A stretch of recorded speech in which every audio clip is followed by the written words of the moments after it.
Receba nossos vídeos pelo WhatsApp, link do grupo fechado na descrição.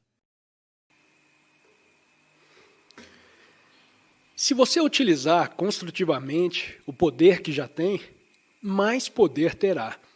Sintonize-se com o poder cósmico e logo possuirá a força criativa do Espírito. Você ficará em contato com a inteligência infinita, capaz de guiá-lo e resolver os seus problemas. O poder da fonte dinâmica de seu ser fluirá através de você para que se mostre criativo no mundo dos negócios, no mundo das ideias ou no mundo da sabedoria. Deus lhe deu poder, concentração, fé, razão e bom senso para você se ajudar. Use tudo isso para procurar o auxílio divino, mas não confie demasiadamente em seu ego, pois assim se desconectará da força divina. Durante a afirmação ou a prece, saiba sempre que está usando seu próprio poder, mas dado por Deus, para se curar e aos outros. Acredite sem hesitar que, como filho amado de Deus, você está usando a vontade e a razão que Ele lhe deu. O equilíbrio deve ser buscado entre a velha ideia de depender em tudo de Deus e a atitude moderna de depender unicamente do ego. Cada palavra que você pronuncia deve representar não apenas a verdade, mas também parte de sua força anímica concretizada. Palavras saturadas de sinceridade, convicção, fé e intuição são como bombas de vibração altamente explosivas, que podem pulverizar as rochas das dificuldades e criar a mudança desejada. Evite proferir palavras desagradáveis, ainda que sejam verdadeiras. Palavras sinceras ou afirmações, repetidas com consciência, sentimento e vontade, seguramente acionam a força vibratória cósmica, onipresente, e ajudam você nas necessidades. Apele para essa força com confiança absoluta, deixando de lado todas as dúvidas. Não se concentre no resultado pretendido. Você não deve lançar a semente da prece vibratória no solo da consciência cósmica e arrancá-la a cada minuto para ver se germinou. Em todas as afirmações, a intensidade da atenção vem primeiro, mas a continuidade e a repetição também contam muito. Suas afirmações devem ser impregnadas de devoção, vontade e fé. Repita-as com fervor, sem se ocupar nos resultados, que virão, naturalmente, como fruto do seu esforço. Quando você tentar se curar, sua atenção não deve incidir na doença, que sempre obscurece a fé, mas na mente. Durante as curas mentais do medo, da raiva ou do mau hábito, concentre-se nas qualidades positivas opostas. Por exemplo, cure o medo cultivando a consciência da coragem, a raiva, a consciência da paz, a fraqueza, a consciência da força, a doença com a consciência da saúde. Na tentativa de se livrar de um problema físico ou mental, a pessoa muitas vezes se concentra mais no poder tenaz da doença do que na possibilidade da cura, permitindo assim que a doença se torne um hábito tanto mental quanto físico. Doenças mentais ou físicas crônicas sempre se enraizam fundo na mente subconsciente. Por isso, toda afirmação praticada pela mente consciente deve ser vigorosa o bastante para transformar a mente subconsciente, que por sua vez influenciará de modo automático a mente consciente. Vontade consciente ou afirmações devocionais, ainda mais fortes, atingem não apenas a mente subconsciente, mas também a superconsciente, o depósito mágico de todas as forças mentais miraculosas.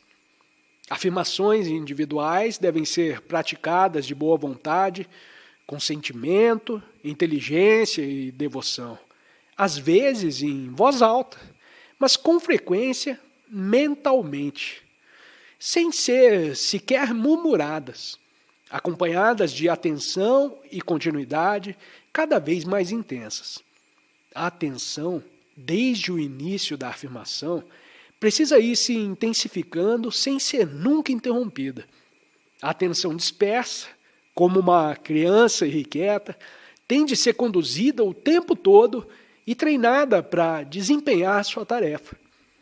Uma repetição atenta e inteligente, mais a paciência, criam hábitos e devem ser empregadas durante todas as afirmações. Essas profundas e contínuas precisam ser praticadas mentalmente até se tornarem parte das convicções intuitivas da pessoa. É melhor morrer, se a morte tiver de vir, com a convicção de estar curado, do que com a consciência de um problema mental ou físico incurável. Qualquer afirmação, para chegar ao superconsciente, tem de estar livre da incerteza, da dúvida, da desatenção. Atenção e devoção são os faróis que podem conduzir até afirmações cegamente proferidas às mentes subconsciente e superconsciente. Aplique essas instruções enquanto repete a afirmação.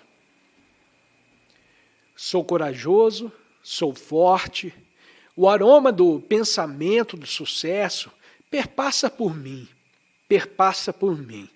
Sou controlado, sou calmo, sou doce, sou educado, sou amor, sou simpatia, sou encantador e atraente. Gosto de tudo. Enxugo todas as lágrimas e medos, não tenho nenhum inimigo, sou amigo de todos, não tenho hábitos.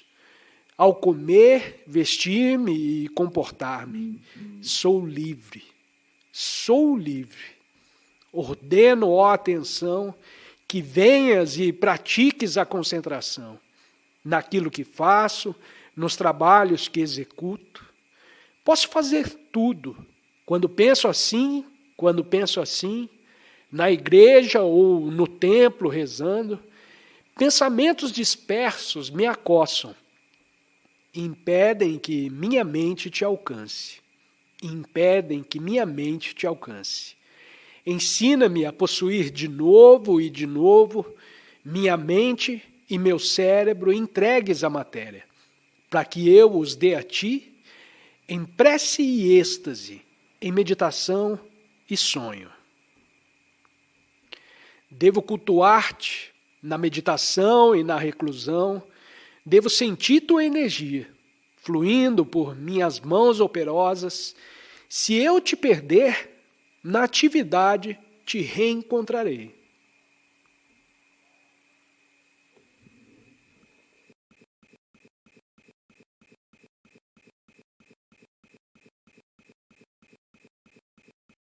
Receba nossos vídeos pelo WhatsApp, link do grupo fechado na descrição.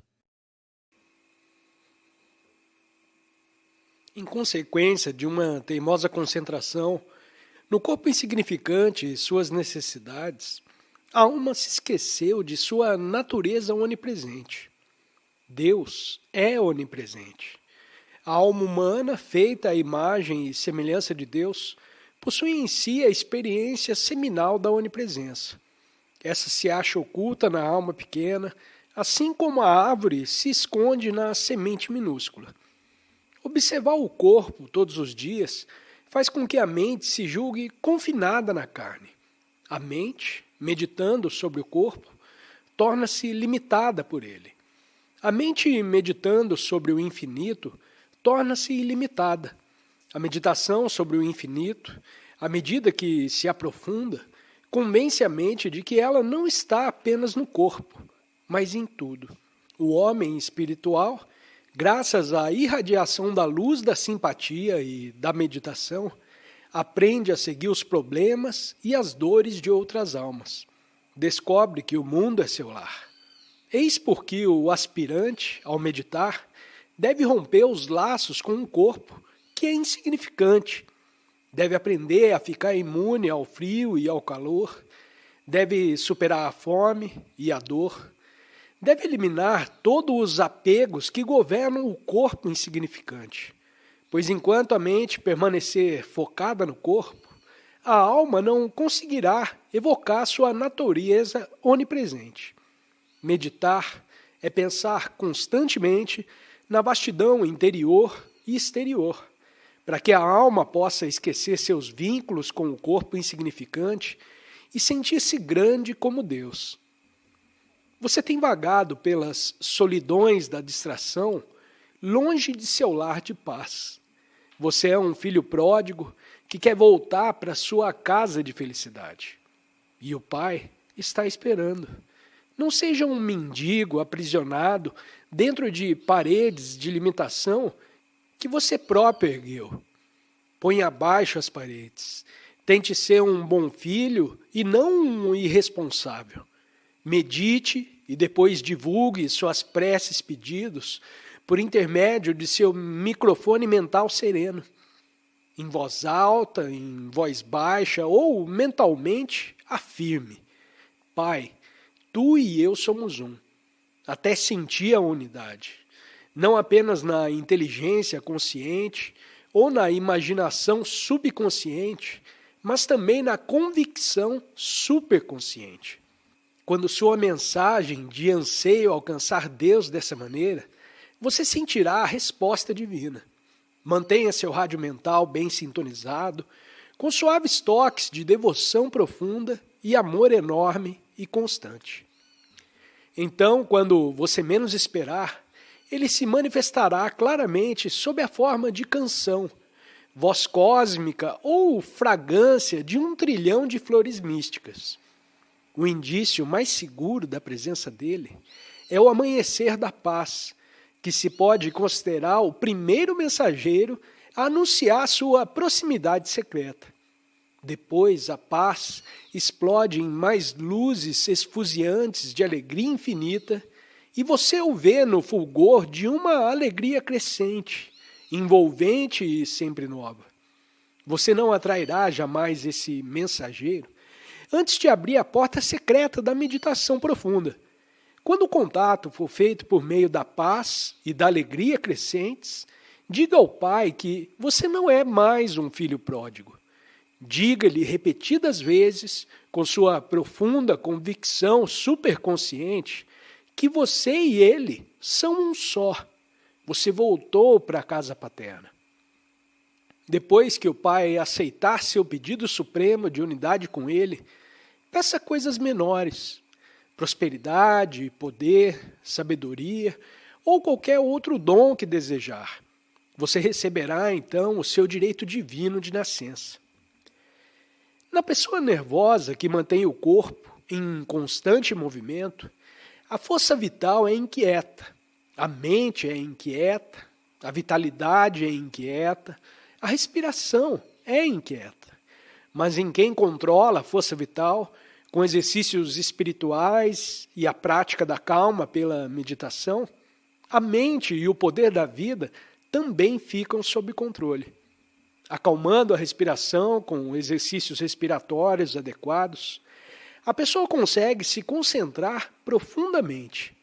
Graças à concentração mental e ao autocontrole obtidos na meditação, ela acalma automaticamente a respiração e a força vital, alcançando assim a estabilidade de caráter.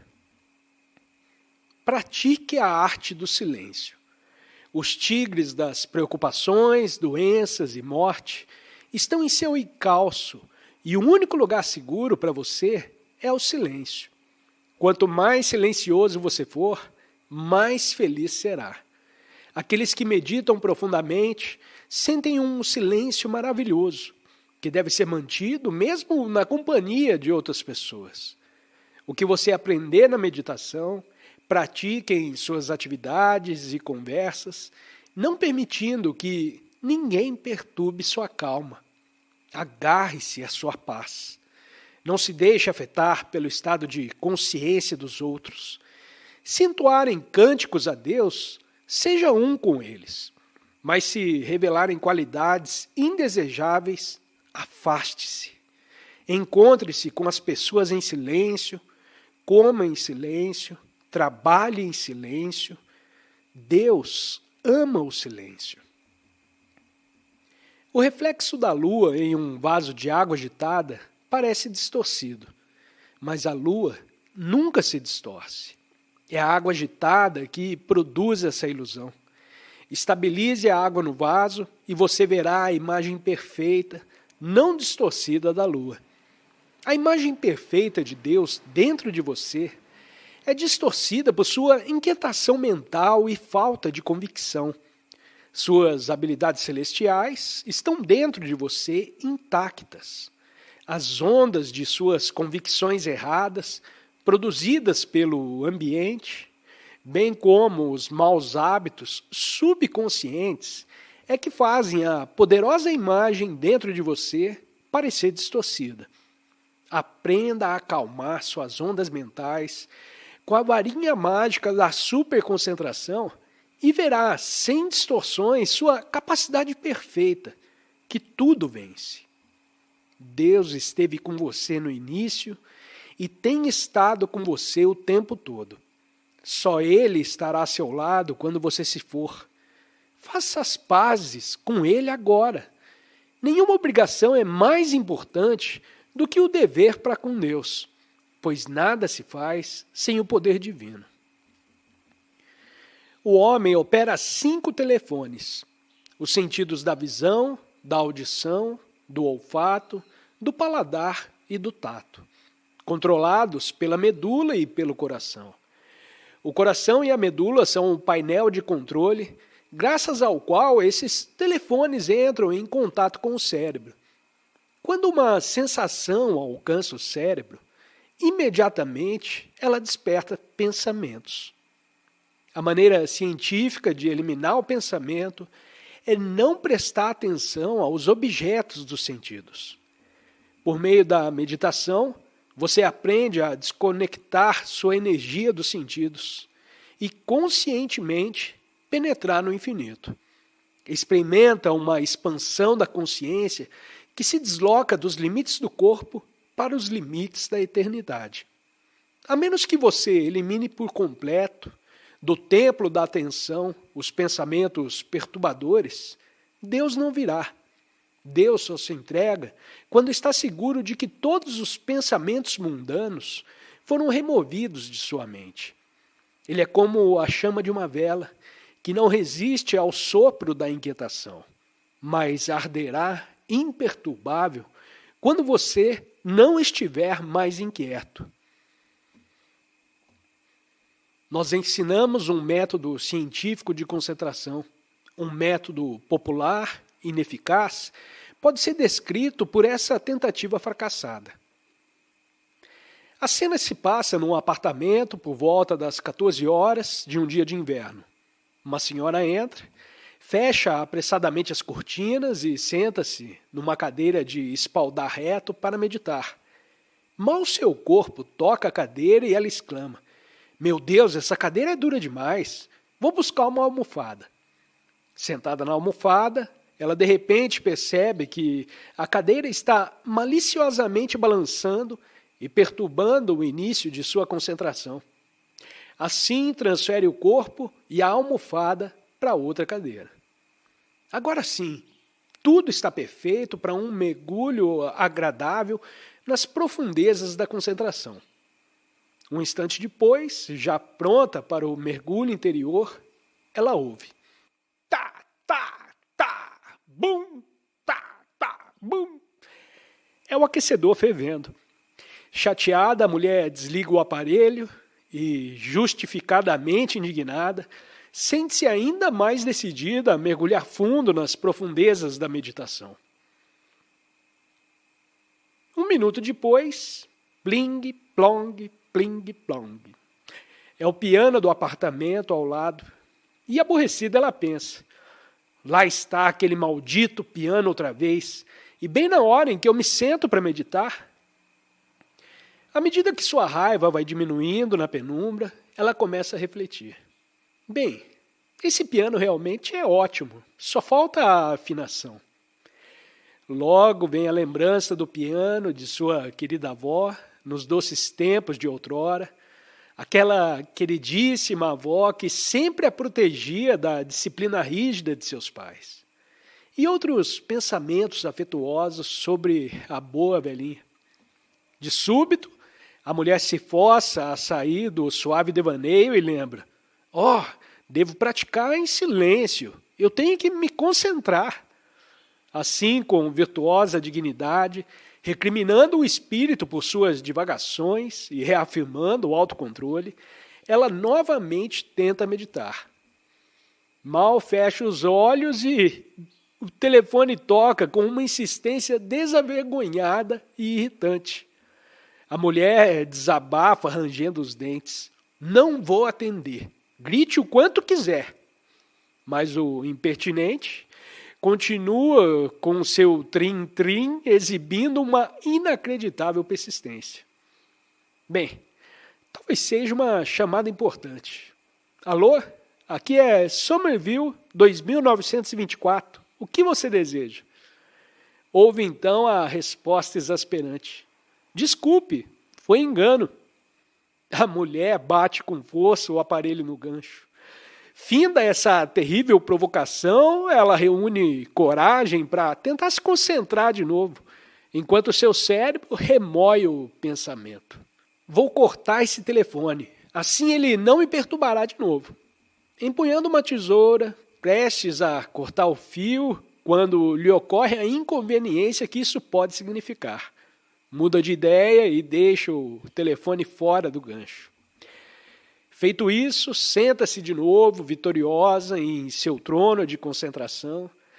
Passam-se alguns minutos e ela está quase cochilando, após as batalhas sucessivas com o piano, o telefone, etc. Percebendo que vai dormir, um pouco envergonhada, ajeita-se ereta na cadeira outra vez para voltar a meditar.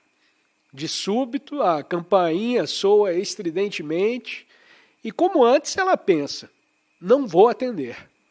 Mas a campainha continua tocando, até que ela pondera: "Bem, talvez seja algo importante." Na porta, ela esboça um sorriso galvanizado para saudar as suas 3 amigas, todas com mestrado na arte da fofoca, e dispara: "Como vão vocês? Entrem, queridas, que bom que vocês vieram." Por trás do sorriso forçado, esconde-se o murmúrio silencioso: "Suas pestes fofoqueiras, quando irão embora para que eu possa me concentrar?" Durante 3 horas, ela ri gostosamente da loucura das 3 comadres de língua solta. Por fim, a porta se fecha atrás de suas silhuetas evanescentes. Aliviada, a boa senhora senta-se outra vez para recuperar o seu trono de silêncio perdido. Mas sua atenção se volta para lembranças de aquecedores, pianos, telefones, campainhas e tagarelices. Olha para o relógio e, com um suspiro de resignação, diz: "Desisto, cara concentração. Parece que hoje não posso ficar com você. Agora preciso correr para preparar o jantar." Essa experiência é apenas uma amostra do que acontece à maioria das mulheres e homens quando tentam se concentrar. Deus tenta falar com seus filhos pela voz do silêncio e da paz, em resposta às preces deles. Mas sua voz é geralmente sufocada por toques de telefones, sensações de tato, olfato, paladar, audição e visão, bem como por ruídos insistentes de pensamentos despertados pelos sentidos e pela memória. Com tristeza, Deus se afasta.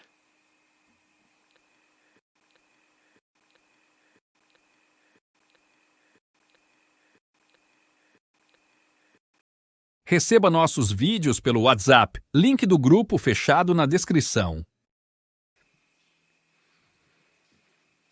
Seu desejo de ser feliz deve incluir a felicidade dos outros. Quando servimos ao próximo, servimos a nós mesmos.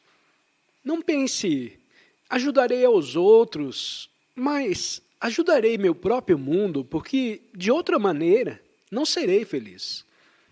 A lei da existência foi promulgada para nos ensinar a conviver harmoniosamente com a natureza objetiva e com a nossa verdadeira natureza interior. Se você tocar com os dedos uma chapa quente, eles se queimarão. A dor será uma advertência que a natureza lhe colocou para protegê-lo de ferimentos no corpo. Se tratar os outros sem bondade, assim será tratado tanto por eles quanto pela vida. Seu próprio coração, além disso, ficará murcho e ressequido. Desse modo, a natureza adverte os homens de que, pela maldade, eles rompem a harmonia com o eu interior. Conhecendo a lei e respeitando-a, as pessoas gozam de duradoura felicidade, boa saúde e perfeita harmonia consigo mesmas e com a vida como um todo. Há alguns anos eu tinha um belo instrumento musical, um esraj da Índia, e gostava de tocar nele música religiosa. Mas um dia um visitante deu mostras de apreciá-lo muito. Sem hesitar, lhe dei o instrumento de presente. Tempos depois, alguém me perguntou: "Você não ficou um pouquinho triste?" "Nem por um instante sequer", respondi. Compartilhar com os outros a própria felicidade é um modo de ser ainda mais feliz. Os amantes podem encontrar felicidade um no outro se viverem vidas simples, sem sobrecarregar sua existência com riquezas, artificialidade e ambição desenfreada. Quando dois indivíduos egoístas se unem pelos laços formais do matrimônio, permanecem separados mentalmente porque cada qual está enclausurado no amor a si próprio.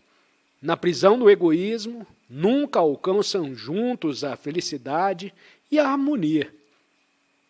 Amar antes de ser amado é a chave que abrirá as portas de seus corações, lhes trazendo alegrias comuns.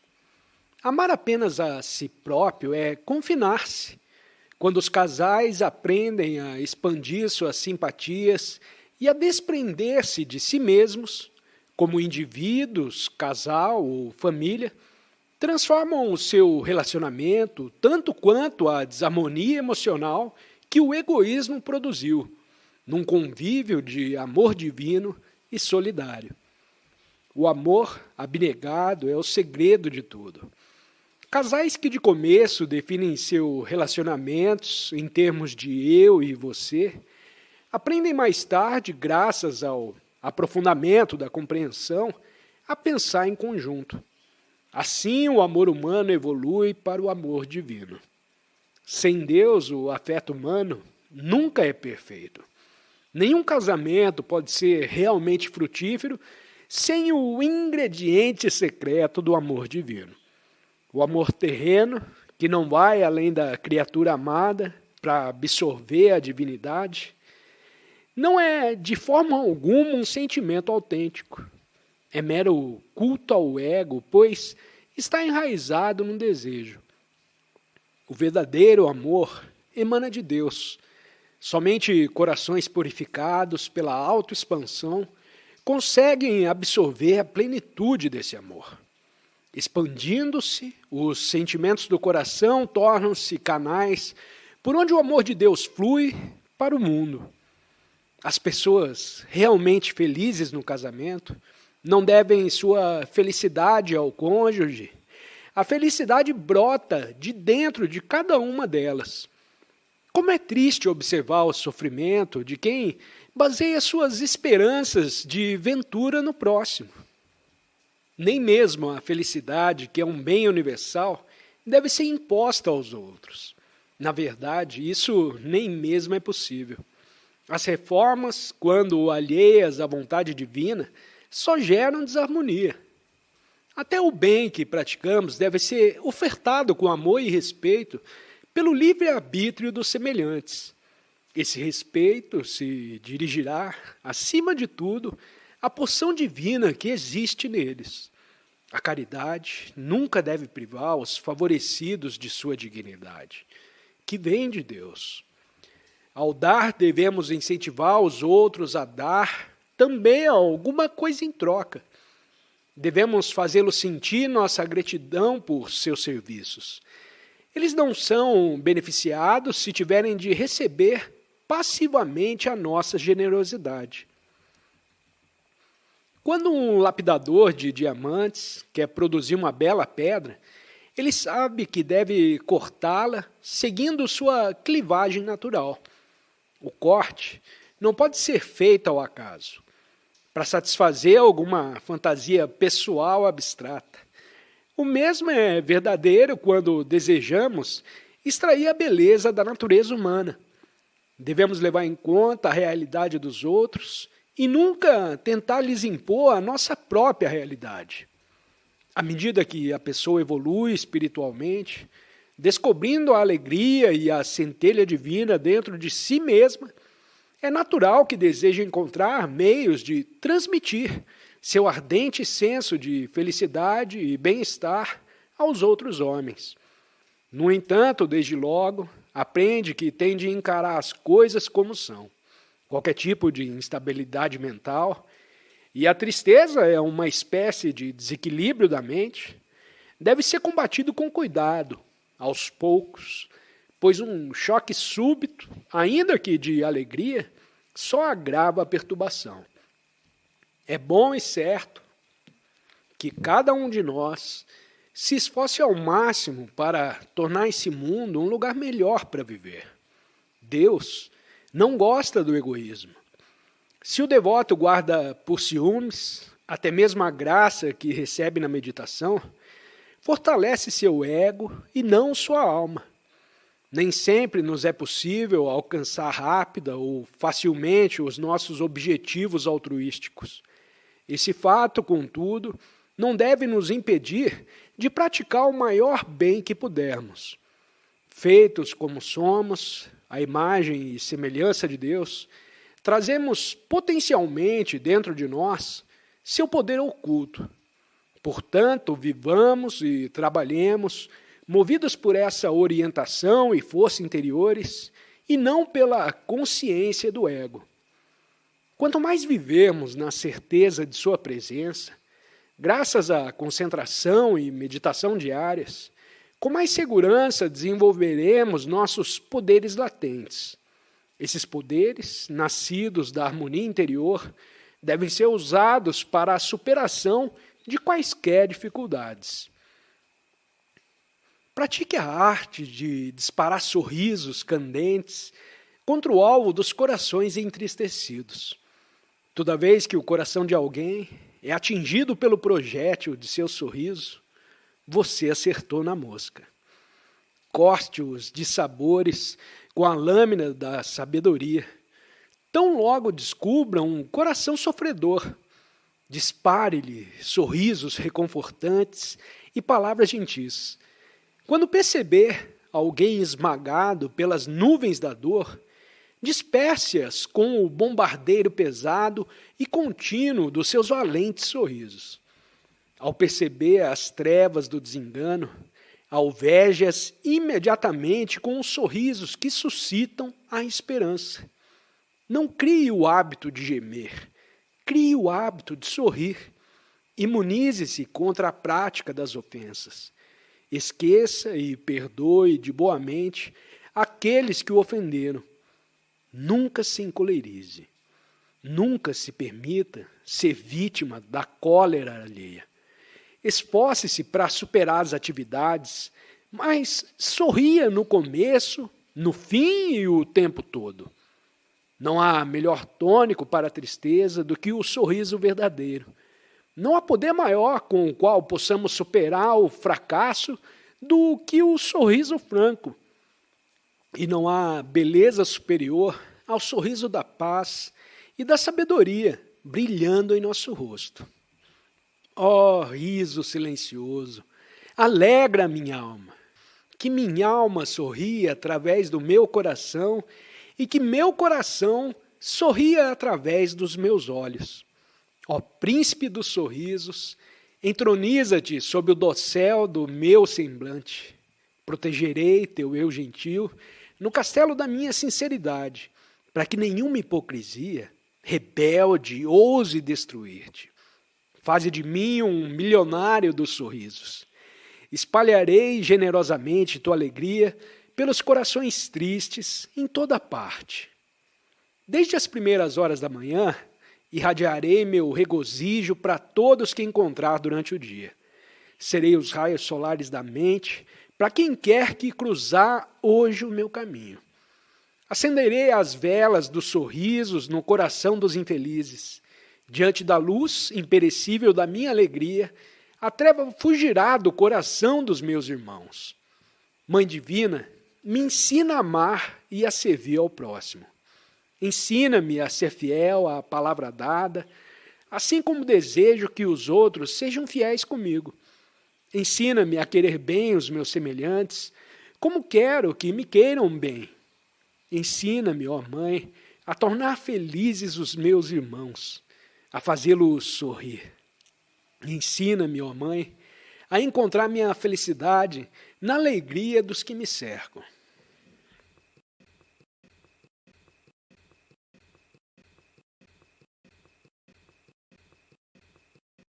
Receba nossos vídeos pelo WhatsApp, link do grupo fechado na descrição. Tudo que o Senhor criou foi para nos testar, para trazer de volta a imortalidade da alma sepultada dentro de nós. Essa é a aventura da vida, seu único propósito. E a aventura de cada um é diferente, singular. Você deve estar pronto para lidar com todos os problemas de saúde, da mente e da alma, com métodos indicados pelo bom senso e com fé em Deus, sabendo que na vida ou na morte, a sua alma permanece invicta. Não deixe a vida derrotá-lo. Derrote a vida. Se você tiver uma vontade forte, poderá superar todas as dificuldades. Afirme, mesmo em meio às agruras, o perigo e eu nascemos juntos, e eu sou mais perigoso do que o perigo. Essa é uma verdade de que você se deve lembrar sempre. Aplique-a e verá que funciona. Não se comporte como um mortal servil. Você é um filho de Deus. Muita gente receia os problemas da vida. Eu nunca tive medo deles, porque sempre rezei. Que o teu poder, Senhor, cresça em mim. Conserva-me na consciência positiva de que, com o teu auxílio, eu sempre posso superar as minhas dificuldades. Desde que você é feito à imagem de Deus, acreditar que as provas por que passam implicam dificuldade maior do que o poder de sua divindade para superá-las é crer numa inverdade. Lembre-se, não importa o que suas provas sejam, você não é demasiadamente fraco para lutar. Deus não admitirá que você seja tentado além do que é capaz de enfrentar. São Francisco enfrentou tribulações maiores do que você poderia imaginar, mas não se deu por vencido. Pelo poder da mente, ele superou esses obstáculos, um por um, e unificou-se com o Senhor do Universo. Por que não ter esse mesmo grau de determinação? Use todas as provações que lhe vierem como oportunidades para aprimorar-se. Quando passa pelas provas e dificuldades da vida, é comum que você reaja. Por que isso tem que acontecer comigo? Em vez disso, você deveria considerar cada prova uma picareta, com que cavar o solo da consciência, dando vazão à fonte interior de fortaleza espiritual. Cada prova deveria revelar o poder oculto que você tem dentro de si próprio, como um filho de Deus feito à sua imagem. Fugir dos problemas pode parecer a solução mais fácil, mas você só se fortalece quando luta com um adversário forte. Quem não tem dificuldades, não cresce. A vida nada vale se não for uma ininterrupta superação de problemas. Cada problema que aguarda a solução em suas mãos é um dever religioso que a vida lhe impõe. Qualquer fuga de problemas, físicos ou mentais, é uma fuga da vida, já que não pode haver vida que não seja cheia de problemas. Enfrente a tudo e a todos, no campo de batalha da vida, com a coragem de um herói e o sorriso de um conquistador. Quando minhas provações se tornaram muito grandes, busco a compreensão, primeiro em mim mesmo. Não ponho a culpa nas circunstâncias, nem tento corrigir os demais. Primeiro eu me interiorizo, tento limpar a cidadela do espírito para remover tudo o que obstrua a toda poderosa e plenamente sábia expressão da alma. Esse é o modo de viver que produz o êxito. Doenças e dificuldades nos trazem uma lição. Nossas experiências dolorosas não foram feitas para nos destruir, mas para incinerar nossas impurezas e nos apressar na nossa volta ao lar. Ninguém está mais ansioso pela nossa libertação do que Deus. A cortina de fumaça da ilusão se interpôs entre Deus e nós, e Ele lamenta que o tenhamos perdido de vista. Ele não gosta de ver seus filhos sofrerem tanto, morrendo por causa de bombas que caem, de doenças terríveis e de hábitos de vida errôneos. Deus lamenta isso tudo, pois nos ama e nos quer de volta. Se pelo menos você fizesse o esforço, à noite, de meditar e estar com Ele, Ele pensa tanto em você e você não foi abandonado. Foi você quem o abandonou, o seu verdadeiro eu. Quando você toma as experiências da vida como seu professor e aprende com elas a verdadeira natureza do mundo e o papel que você desempenha nele, essas experiências se tornam guias valiosos para chegar à satisfação e à felicidade eternas. Em certo sentido, a infelicidade é sua melhor amiga, porque o impulsiona a buscar Deus. Quando você começa a ver claramente a imperfeição do mundo, começa a procurar a perfeição de Deus. A verdade é que Deus está usando o mal, não para nos destruir, mas para nos desiludir de seus brinquedos, das distrações desse mundo, de modo que possamos buscá-lo.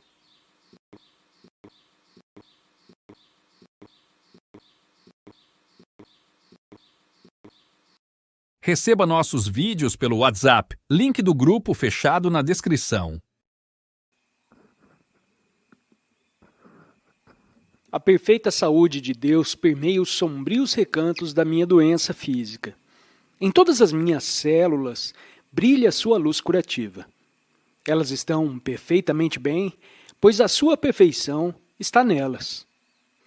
O poder curativo do Espírito está fluindo através de todas as células do meu corpo.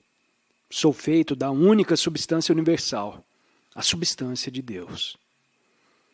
Tua luta perfeita é onipresente em todas as partes do meu corpo. Onde quer que essa luz curativa se manifeste, existe perfeição. Estou bem, pois a perfeição está em mim. Sou o imutável, sou o infinito. Não sou um pequeno ser mortal, com ossos que quebram, corpo que perece. Eu sou o imortal, imutável e infinito. Ó Mãe Divina, quer eu flutue na superfície da vida presente, quer submerja sob as ondas da morte, estou seguro em teus braços imortais. Os cataclismas que subitamente ocorrem na natureza, provocando destruição e ferimentos nas multidões, não são obras de Deus. Essas catástrofes resultam dos pensamentos e das ações do homem. Onde quer que o equilíbrio vibratório do mundo entre o bem e o mal seja perturbado por um acúmulo de vibrações nocivas, resultantes de pensamentos e procedimentos errôneos do homem, ver-se-á destruição. As guerras ocorrem não por uma ação divina fatal, mas pela disseminação do egoísmo material. Elimine-se o egoísmo individual, industrial, político e nacional, e não haverá mais guerras. As caóticas condições modernas existentes no mundo resultam do padrão de vida afastado dos ideais divinos. Indivíduos e nações podem ser protegidos contra a destruição total se viverem segundo os ideais celestiais da fraternidade, cooperação industrial e intercâmbio internacional de experiências e bens materiais. Acredito que virá uma época em que, por força de uma compreensão superior, não teremos mais fronteiras. Chamaremos a terra de nossa pátria e, graças a meios jurídicos e à integração internacional, distribuiremos altruisticamente os bens do mundo segundo as necessidades das pessoas. A igualdade, porém, não pode ser implantada à força. Ela tem de vir do coração. Temos de começar agora com nós mesmos. Deveríamos tentar ser como os entes divinos que vêm e tornam a vir à Terra para nos mostrar o caminho, amando-nos uns aos outros e mantendo, claro, o nosso discernimento, tal como eles exemplificarem e ensinaram. A paz chegará. Você pode pensar que não há esperança de conquistar o ódio e inspirar a humanidade a seguir os caminhos crísticos do amor. Mas jamais a necessidade foi tão grande quanto agora. Ideologias ateias estão lutando para expulsar a religião. O mundo está marchando rumo a um grande drama existencial. Tentando aplacar as violentas tempestades, parecemos nada mais do que minúsculas formigas nadando no oceano. Mas não subestime o poder que você tem.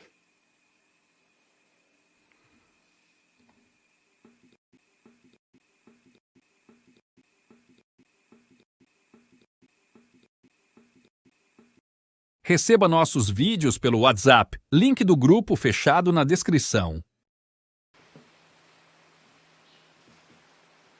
Milhões de crianças encetam a jornada da vida às cegas. Agem como brinquedos mecânicos que se põem em movimento com um pouco de corda. Correm sem destino e batem contra qualquer coisa que lhes barra o caminho. Essa jornada sem rumo são o quinhão de muitas pessoas, porque, no começo, não avançaram para um objetivo certo, nem estavam devidamente equipadas com os poderes que a manteriam numa senda definida. Nessa fase da vida, elas agem como marionetes manipuladas pelo ambiente, os instintos pré-natais e o destino. Nunca sabem que papéis poderão desempenhar com êxito, nem podem harmonizar seus deveres com o roteiro do drama cósmico. Milhões, por assim dizer, cumprem seus deveres na vida como se estivessem em estado de sonambulismo. Você deve descobrir de vez em quando seu caminho na vida, analisando a primeira infância e a etapa atual, para não tomar inconsideradamente o rumo errado. Depois, determinada a direção certa, tentar elaborar, com base nela, todos os métodos criativos de enriquecimento ao seu dispor. Esses métodos, porém, devem ficar nos limites do seu idealismo. De outro modo, terá dinheiro, mas não felicidade. A felicidade só é possível quando o desejo de enriquecer não o induz a enveredar pelo caminho errado. Desperte. Nunca é tarde para fazer o diagnóstico da vida. Analise o que você é e qual a natureza verdadeira do seu trabalho, para fazer de si mesmo aquilo que deve ser. Possui talentos e poderes que nunca utilizou antes. Possui toda a força de que precisa. E não há força mais formidável do que a mente. Afaste-a dos hábitos mesquinhos que mantêm você preso às coisas mundanas. Sorria o sorriso perpétuo de Deus. Sorria o vigoroso sorriso do esforço equilibrado. O sorriso de $1 bilhão que ninguém poderá arrancar de você. Os homens de sucesso têm nervos fortes o bastante para manter na mente a imagem indelével daquilo que desejam construir ou produzir na Terra. Então, como financistas, empregam a habilidade criativa. Como construtores, a vontade de poder.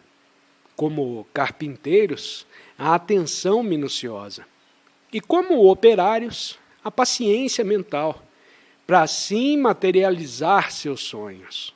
Você é infeliz porque não visualiza com nitidez suficiente as grandes coisas que de fato deseja, nem emprega sua força de vontade, talento criativo e paciência para materializá-las. A felicidade depende da capacidade de manifestar, primeiro os desejos menores e depois os sonhos maiores.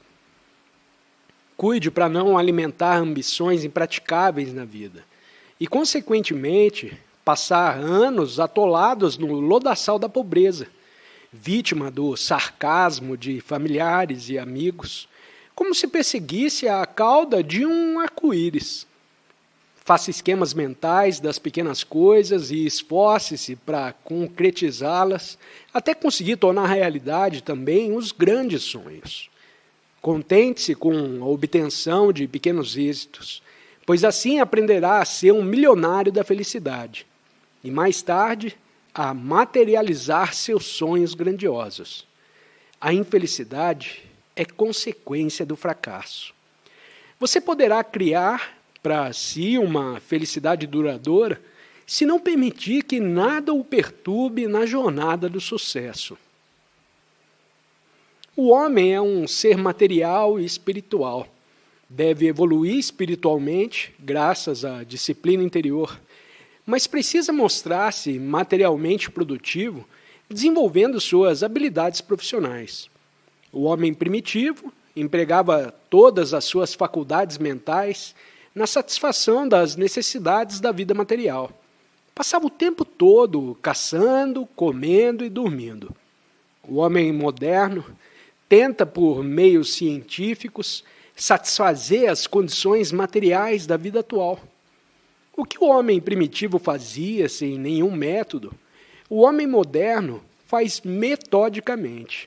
E o método, em seus esforços para obter sucesso material, também melhorou de forma indireta suas faculdades interiores. Os mestres da Índia acreditam no aperfeiçoamento direto das faculdades interiores, da força de vontade, para combater a tentação, bem como no cultivo do sentimento para servir aos semelhantes. Uma vez que Deus nos deu a fome e uma vez que temos um corpo físico para cuidar, precisamos de dinheiro ganho honestamente, cientificamente, a fim de atender às necessidades de nossos semelhantes. A vida profissional não tem de ser necessariamente materialista. A ambição de prosperar pode ser espiritualizada. Os negócios existem para servir os outros materialmente da melhor maneira possível. Chamamos as lojas que abrem unicamente para ganhar dinheiro de antros de cobiça. Mas aquelas que se preocupam antes em servir os fregueses com os melhores artigos a preços justos são as que sempre prosperam e, além disso, apressam a evolução moral do mundo. Jamais esquecerei a fina observação de um vendedor de uma grande loja, onde eu fora escolher um sobretudo. Senhor, não estou tentando lhe vender alguma coisa. Estou procurando descobrir exatamente aquilo de que o senhor precisa. Ele sabia que eu podia adquirir uma peça de $200, mas me vendeu uma de 60, pois era a que me convinha. Gostei de levar a roupa certa por um preço razoável e ele garantiu para a loja um cliente fiel. Se houvesse me vendido o sobretudo mais caro, eu nunca poria os pés ali de novo. Desse modo, as pessoas devem espiritualizar sua ambição profissional, pensando na melhor maneira de atender às necessidades adequadas dos semelhantes. O homem deve ganhar dinheiro para também fundar instituições filantrópicas em prol do bem público. Quando ganhamos muito dinheiro, tornando os outros prósperos e usando a fortuna para ajudá-los a ajudar-se, estamos diante de uma ambição espiritualizada. Pais ricos que deixam dinheiro demais aos filhos interrompem a evolução, o sucesso e a felicidade que esses deveriam alcançar por mérito próprio. Concordo com o Sr. Henry Ford quando quer ajudar as pessoas a ajudar-se a si próprias e não praticar uma caridade que humilha e escraviza. Somente se tiverem ambição coroada pelo ideal do serviço, poderão as pessoas materialmente ambiciosas justificar espiritualmente o ganho de dinheiro. Sem ambição, nossas faculdades se embotam e comprometem o progresso da humanidade. Uma das razões da maior espiritualidade dos orientais é levarem a vida de maneira simples, recusando-se a assumir o papel de autômatos nos negócios e reservando mais tempo à contemplação. Sem dúvida, muitos deles empregam o lazer no cultivo de hábitos de preguiça e não na realização espiritual. Contudo, em regra, os orientais têm mesmo uma percepção espiritual mais aguçada. Nossos irmãos do Ocidente usam seu tempo para desenvolver apenas os fatores mentais e intelectuais da vida. São ocupados demais até para degustar os frutos de seu trabalho material ou para conhecer a fundo o significado da paz, da descontração e da bem-aventurança. Muitos de nossos irmãos ocidentais acham-se escravizados por seus compromissos menos importantes e esquecem que o compromisso supremo é o contato abençoado com Deus. Nossos irmãos ocidentais precisam fabricar o tempo.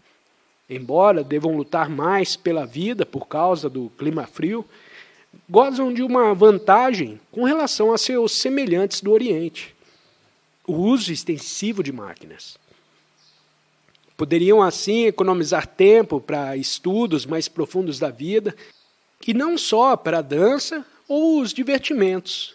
As atividades profissionais e o dinheiro existem para o conforto do homem, mas a cobiça cega não deve privá-lo de sua felicidade. 6 dias e noites inteiros de uma existência mecânica, com apenas algumas horas para a cultura espiritual, não são uma situação de equilíbrio. A semana deve ser reservada para o trabalho, a diversão e o cultivo do espírito. 5 dias para ganhar dinheiro, 1 dia para descansar e divertir-se, e 1 dia para praticar a introspecção e a realização interior. O homem precisa dispor de algum tempo livre para se encontrar. 1 dia por semana, o domingo, por exemplo, não basta, porque é o seu único feriado. Ele, então, só quer descansar, pois está fatigado demais para meditações. Com uma semana de 5 dias, tal qual proposta por Henry Ford, as pessoas poderão empregar a noite de sexta, o sábado e o domingo para afastar-se do ambiente barulhento da cidade e assim aumentar a longevidade. O chefe de polícia de Chicago declarou que, se a barulheira da cidade fosse eliminada, os homens viveriam cerca de 11 anos a mais, com o sistema nervoso em equilíbrio. Hoje, quase todas as famílias americanas podem ter um automóvel e com ele sair da cidade nos fins de semana para restaurar-se em retiros silenciosos da natureza, vivendo uma dupla vida de eremitas nos bosques e guerreiros no campo das atividades humanas. É absolutamente necessário que a semana de 5 dias de Ford seja adotada pelos empresários. Os patriotas realistas, amantes da verdade, devem cooperar, proporcionando aos trabalhadores o sábado, dia de diversão e descanso. E o domingo, dia reservado para aprimorar os hábitos de meditação, buscar uma fraternidade espiritual e vivenciar o bem supremo, que é a bênção divina interior.